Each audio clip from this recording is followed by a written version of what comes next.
سلام همراهان عزیز، امیدوارم همگی خوب و سلامت و عافیت هستید. عزیزان، ما امروز رسیدیم به درس 17 موفقیت که نام دارد دور افراد موفق و یا راستکار بگردید.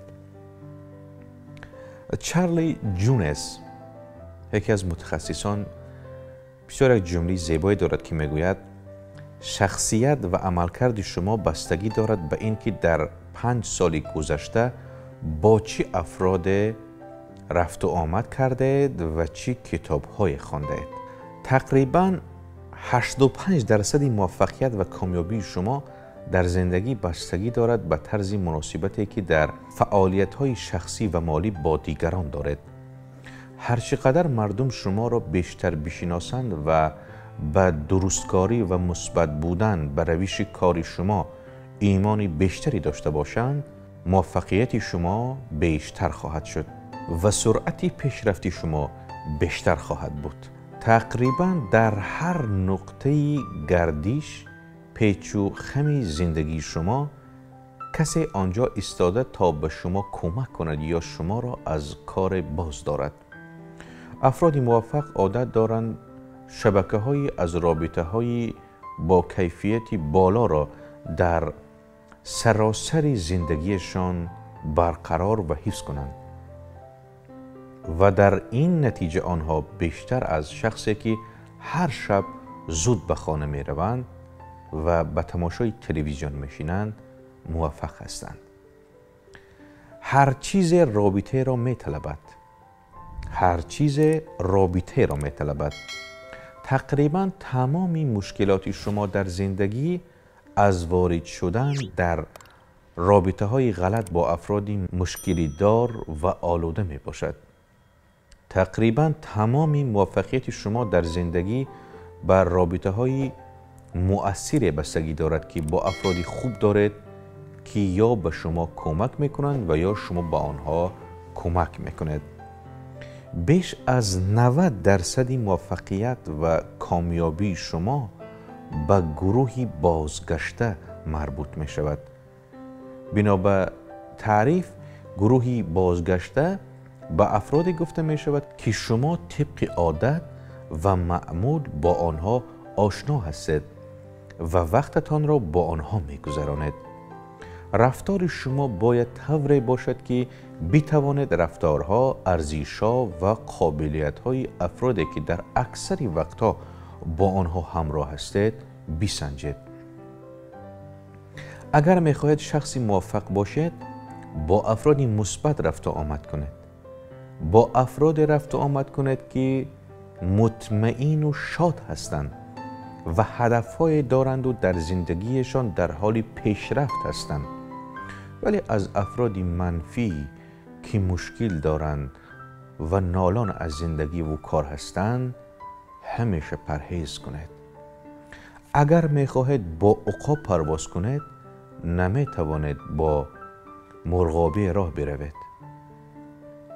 ثروتمندان خودساخته دائما خود را به صورت شبکه‌ای به افراد مطمئن پیوست می‌شوند. آنها کارشان و صنعتشان را با گروه‌های تجارتی ارتباط می‌دهند. در هر جلسه شرکت می‌کنند و در فعالیت‌های گروهی سهم بزرگ دارند. آنها خودشان را به افراد گوناگون فعال در تجارت و جامعه می‌شناسانند، معرفی می‌کنند. کارت شناسایی و یا کارت بازرگانی خود را به آنها می‌دهند و از آنها نیز کارت می‌خواهند و این یکی از بهترین استراتژی‌هایی است که به دردی همه می‌خورد. هر جا که با اشخاص جدید آشنا شدید، از آنها بخواهید درباره وضعیت کار خود صحبت کنند و مخصوصاً آنچه که لازم دارید تا بدانید و برای آنها یا مشتری بفرستید یا بگویید برایتان مشتری بفرستند. همیشه عزیزان سعی و تلاش کنید کمک دهنده باشید تا کمک گیرنده.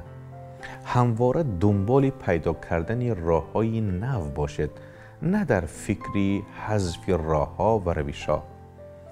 بهترین روشی ایجاد ارتباط این است که همواره دنبال راهنمایی کمک به دیگران باشیم تا آنها بتوانند به هدفهایشان برسند. هرچی از خودتان به دیگران ببخشید بدون آنکه چشم داشته از آنها داشته باشد، منفعتی بیشتر از منبعهای ناشناخته نصیب شما خواهند شد. یعنی دولت یابی سری راه گاهه. عزیزان، اینجا تمرین عملی است که میگوید مهمترین افراد زندگی خودتان چی در زمان حال و آینده را شناسایی و معرفی کنید. چگونه میتوانید در زندگیشان به آنها کمک کنید و کاری کنید که بابی کمک کردن به شما نیز باز شود. افرادی را که باید بشناسید مشخص کنید. چگونه میتوانید به آنها در پیشرفتی کارشان کمک کنید. به خاطر داشته باشید اول باید بیکارید، بعد درف کنید. چی خوش گفت مردی با تدبیر بر فرزند خویش که ای نور چشم من بجز کشته بر ندروی. دوستان، اینجا درس 17 بود که به پایان رسید و من فکر میکنم که از این درس ها شما برای خود چیزی گرفته باشید.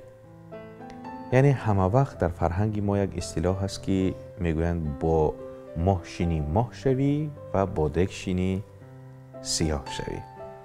حتما برای موفق شدن تلاش کنید تا به انسان‌های نیک و نیک ضمیر، نیک مظهر و آنهایی که در زندگی یک امیدی دارند و هدفی دارند با آنها زیاد ریشه دوستی برقرار کنید و همچنین تلاش کنید که کمک دهنده باشید تا کمک گیرنده.